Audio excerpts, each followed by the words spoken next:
From NJ PBS Studios, this is NJ Spotlight News with Brianna Venozzi. Hello and thanks for joining us tonight. I'm Joanna Gagis. Brianna Venozzi is off. Coming up, Republican Justin Murphy talks about challenging Democrat Cory Booker in the race for the U.S. Senate. Does he have a chance at winning in November? Plus, the boss has a new home. We'll get the latest on what fans can expect at the Bruce Springsteen Center for American Music. But first, President Trump signed a $70 billion spending plan for ICE and Border Patrol. What does it include? We'll take a look next. Funding for NJ Spotlight News provided by the members of the New Jersey Education Association and RWJ Barnabas Health. Learn more at rwjbh.org.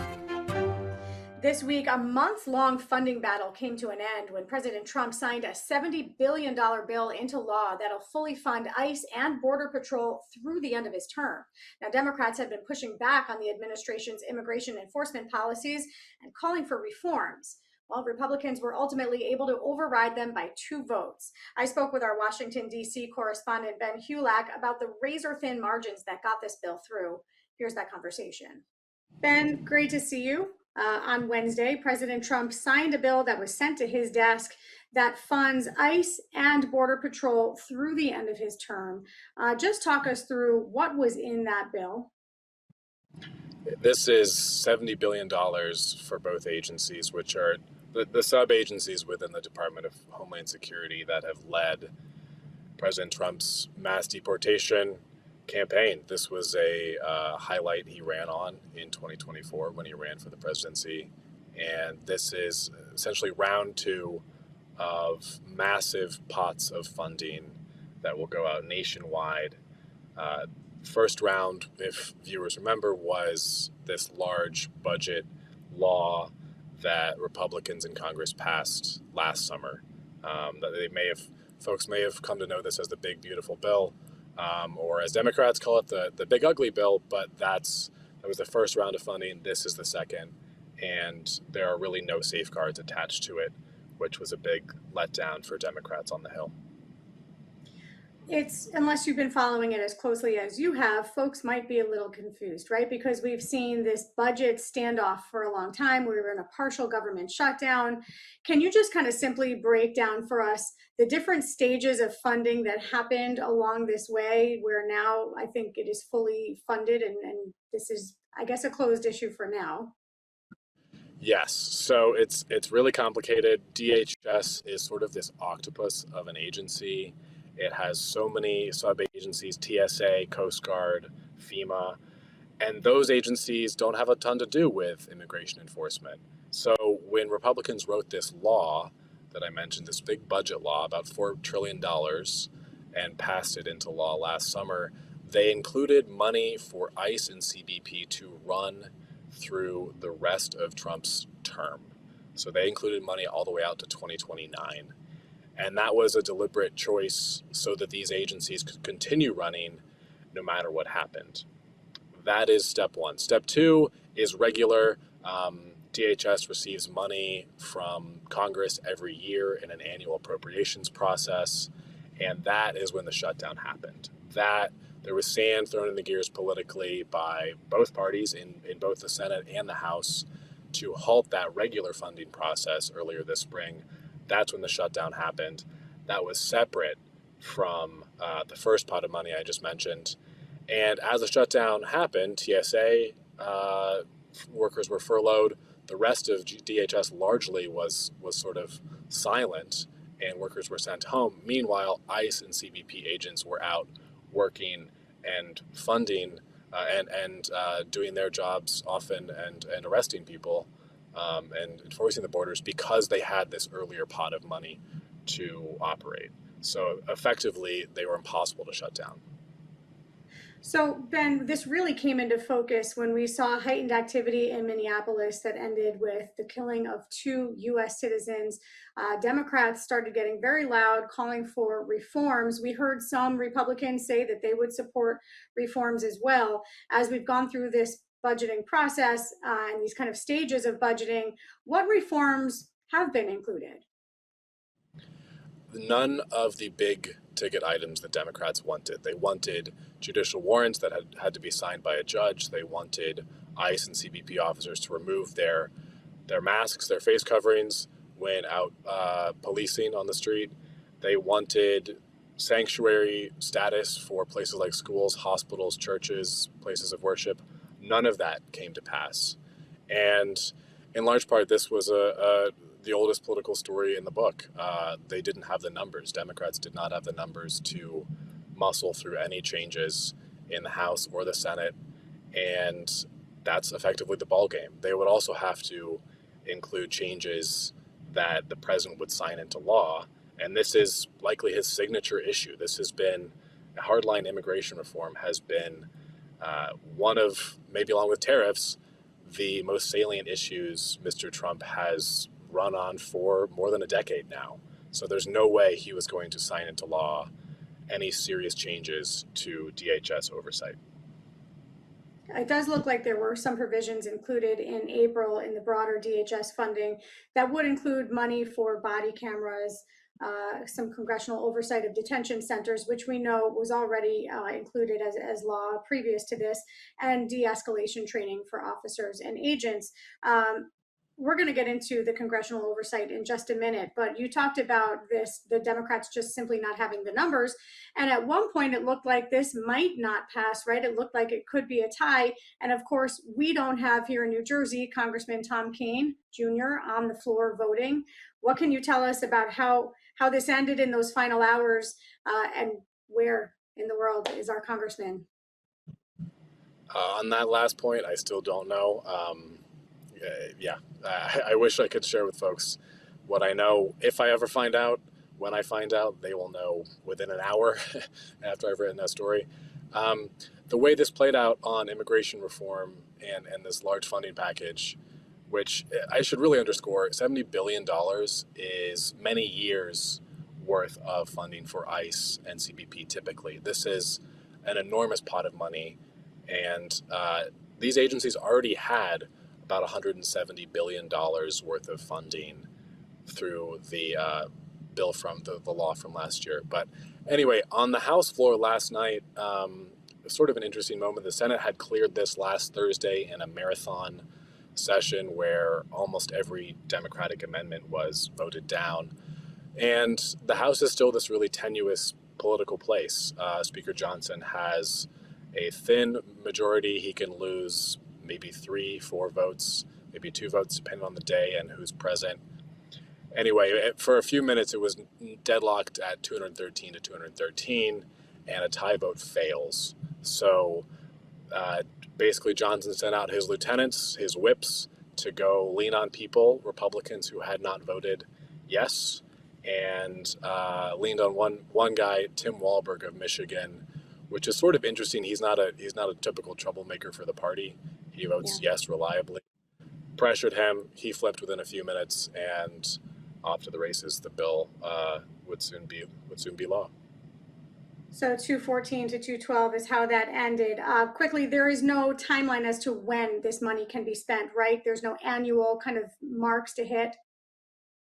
That's right. There are no annual marks. The only mark here is this runs through the rest of Donald Trump's second term.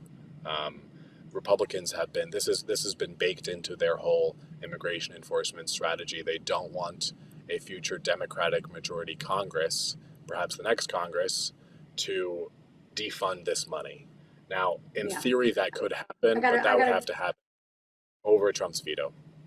Of course, we do know that many members of Congress here in New Jersey continue to show up for oversight visits. They are allowed to do so. There is no delay in terms of them needing to post 7 days prior. But we will stay on this and how this money is being spent. Ben Hulak, Washington, D.C. correspondent, thank you as always. My pleasure. New Jersey's U.S. Senate race is set. Republican Justin Murphy will take on 3-term Democrat Senator Cory Booker in November. Murphy's an attorney from Burlington County and a former committee person for the town of Tabernacle in the Pine Barrens. He won last week's GOP primary, and I sat down with him for an interview to discuss his vision for New Jersey and the nation. Here's what he had to say. Justin, thanks so much for taking some time to talk to us. Congratulations on your win.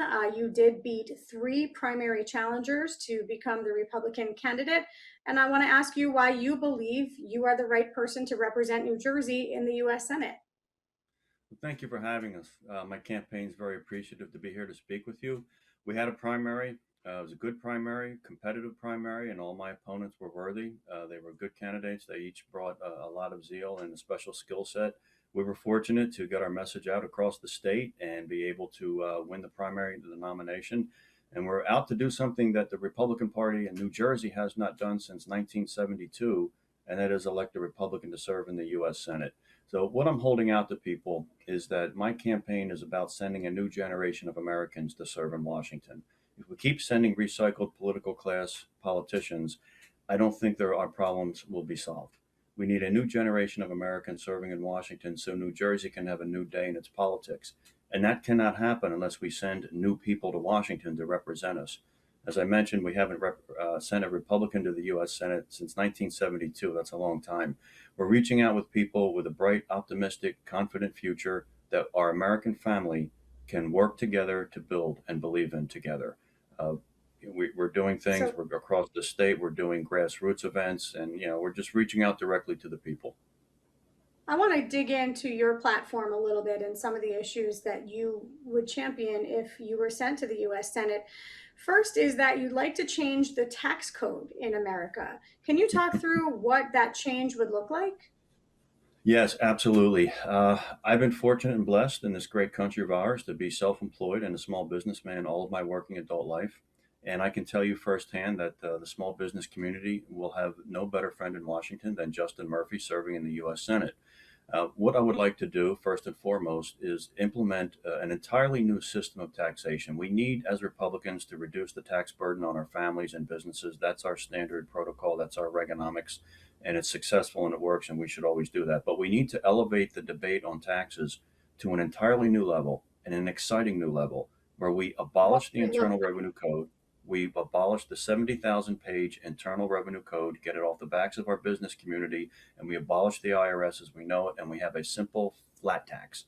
Very flat. We keep standard generous deductions for families, mortgage and charitable interest, mortgage interest deductions and charity deductions, large deductions for families, and we simplify the tax code. And we make people's lives easier. When you send a new generation of Americans to Washington that really wants to make your life easier, this is how you start. The system of taxation. Let me ask you this: when you say a flat tax, I've seen 10 to 12%. Is that a percentage of income? This is a federal income tax. Yes, it has nothing to do with the payroll tax, which funds Social Security and Medicare and Medicaid. So that's untouched. This is federal income tax. Absolutely. I see also that you want to end capital gains, estate, and death taxes as well. But I want to switch to home ownership. Lots to get to. You say that we need to have more home ownership across the country. Truthfully, that's a platform that I've heard from Democrats and Republicans. What makes your plan different? How would you increase home ownership? Well, the first thing we need to do as elected officials is realize that the best and most effective home ownership policy that we can implement is being gainfully employed with low interest rates. That's the best home ownership policy we can offer our young people for tomorrow and for our middle class. Low interest rates, for obvious reasons. You have a high interest rate, it really crushes the home ownership dreams of people. But we need people to be gainfully employed more than anything. They need to be secure in their... Yes, go ahead. Let me ask you this. The president has taken up this issue. He had announced that he wanted to end these private equity firms buying up single family homes. He did pass an executive order, but set the standard pretty high for what that threshold is. Would you go further than that? Would you agree with the president's move? Where do you stand in terms of that issue of private equity buying up single family homes? Private equity buying up homes in large numbers, okay, certainly concerns me. It should concern everyone. We want our market to work. We want it free of monopoly and things like that. Now, as far as the numbers, there's a lot of fluctuation. When interest rates were very low, say go back to President Trump's first term, that really brought private equity into that market. Now they're a little bit higher, but they're still lower than they were under Joe Biden. So it may not be as pressing a concern. The real concern is gainful employment with low interest rates. But I do believe, as a market watch and things like antitrust and monopolies and all of that, that we do have to be careful that private equity firms are not gobbling up the housing market. It's because right now, one reason housing prices are so high is we have a supply and demand issue. So the supply Yeah. needs to expand. We should be homesteading urban areas and facilitating home ownership policy through homesteading. We've done it out west years ago. It worked. We can do it in our urban communities. I just want to make sure that as policymakers, home ownership doesn't mean shoving everybody into a multi-housing complex and saying, here, you're in a concrete box, you want a home. Home ownership is a home. It's land, it's real estate, it's wealth creation, it's a place to raise a All right, family, it's economic let me jump security. in.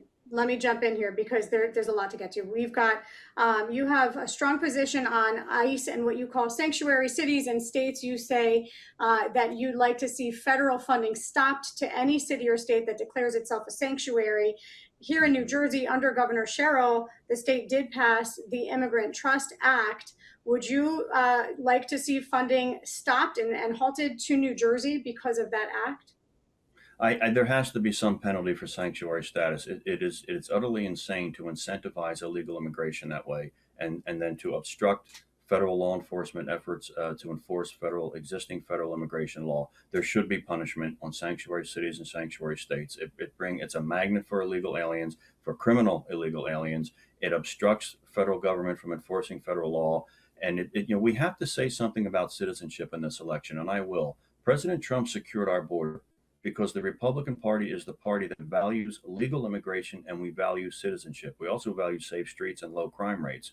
So yes, there should be some consequence to declaring yourself a sanctuary city, sanctuary To state. be clear, here in New Jersey, that act requires that there's no cooperation without a criminal warrant. And so the governor and those who supported the bill say that this just requires that there be correct due process for any type of criminal proceeding. Do you think that that qualifies New Jersey as sanctuary? Well, the words that Mikey Sherrill used were sanctuary. They boast about it, and this is what it incentivizes illegal immigration, and we have to stop incentivizing it. We need immigration policies in place that control our border, control our immigration system, reward legal immigration, and then can celebrate the assimilation of people from different cultures coming here to want to be part of the greatest nation in the world, which is America. Just a few seconds left. Have you sought the endorsement of the president? Do you have the endorsement of the president? Well, right now we don't have the endorsement of President Trump, but I'll be working on that very diligently. And in a couple of weeks, I hope to know more. All right, we have to leave it there. But Justin Murphy, Republican candidate for the U.S. Senate, appreciate you taking the time to talk to us about your campaign. Thank you. Thank you for having us. Anytime. Bruce Springsteen's music has always been rooted in New Jersey, but his impact reaches far beyond state lines. Now, a new $50 million center is working to preserve that legacy while also telling the broader story of American music. The 30,000 square foot facility is on the campus of Monmouth University in Long Branch.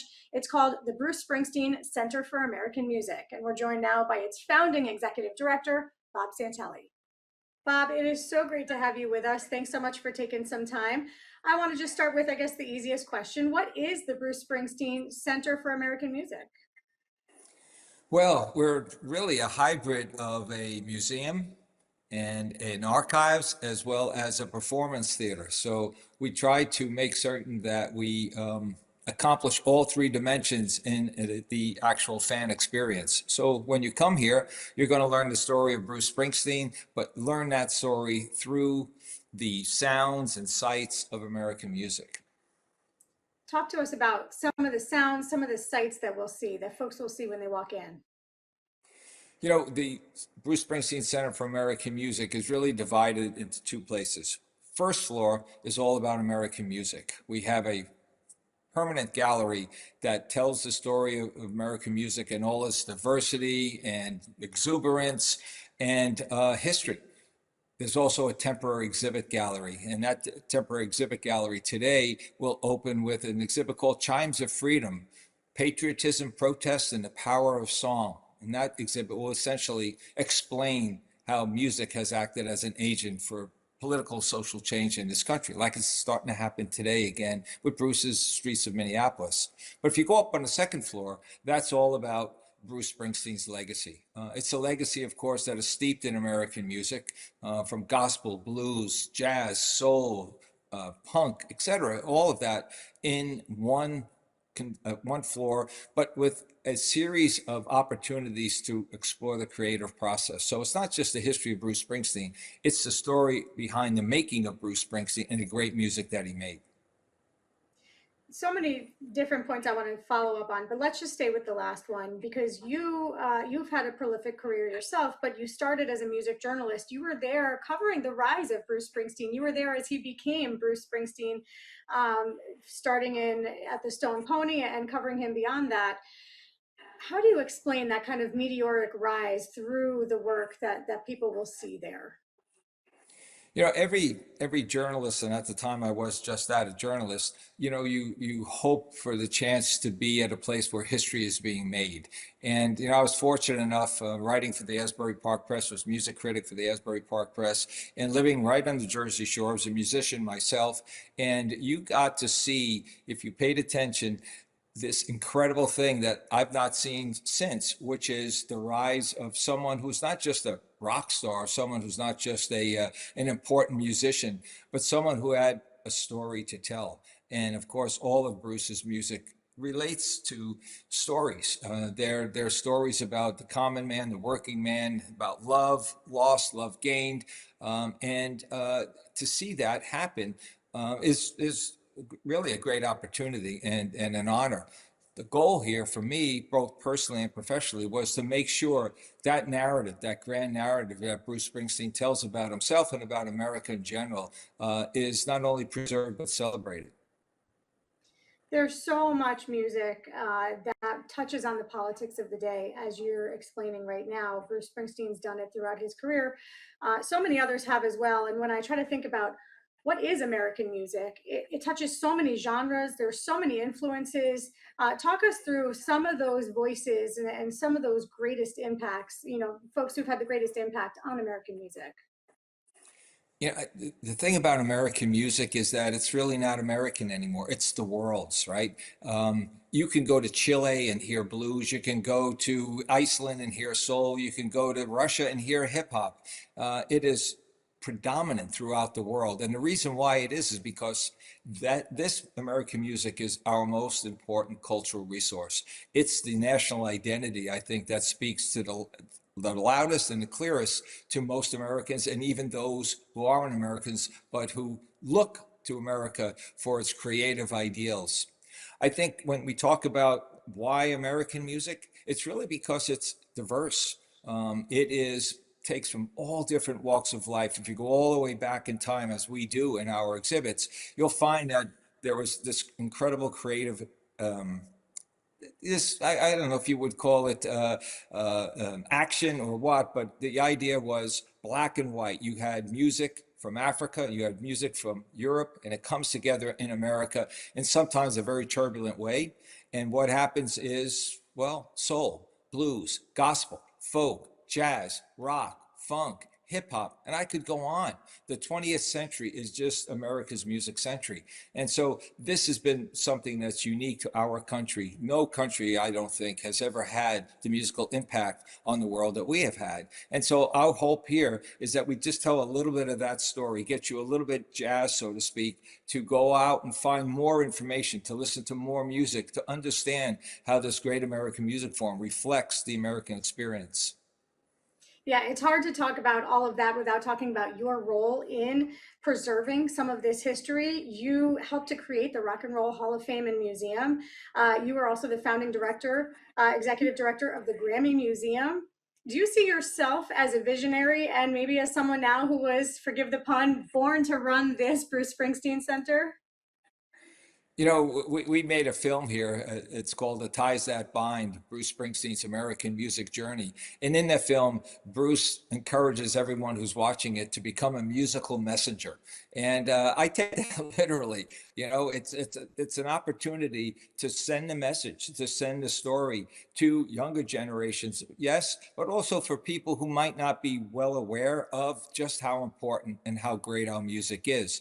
Sometimes, you know, when we get we have so much music available to us that we don't appreciate it as much as we ought to. But for me personally, I've been involved in music. I saw the Beatles in 1964 on the Ed Sullivan Show, like so many baby boomers like myself, and it changed my life. It gave me my direction for the rest of my life. And so now what this is all about here is really to give back. I'm from New Jersey. I'm from the Jersey Shore. I went to Monmouth University as a student, undergrad. I taught here. And well, let's face it, as a music journalist, I wrote Bruce Springsteen's coattails for a long time. So this is a chance to not only tell the story, but to give back to the people who made that story.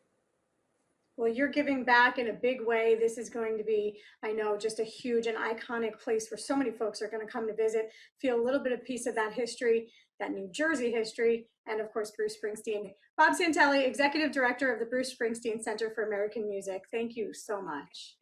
Thank you. That's going to do it for us tonight. I'm Joanna Gagis for the entire team here at NJ Spotlight News. Thanks for being with us. We'll see you right back here tomorrow. NJM Insurance Group, serving the insurance needs of residents and businesses for more than 100 years. Our students face challenges we never did. So across New Jersey, parents and educators show up for our kids every single day. Together, we've built the best public schools in the nation through innovation and inclusion, hard work, cooperation, and mutual respect. Working together for every child's future, because we have the same goal, giving our students the support, opportunity, and education they need to succeed in school and in life.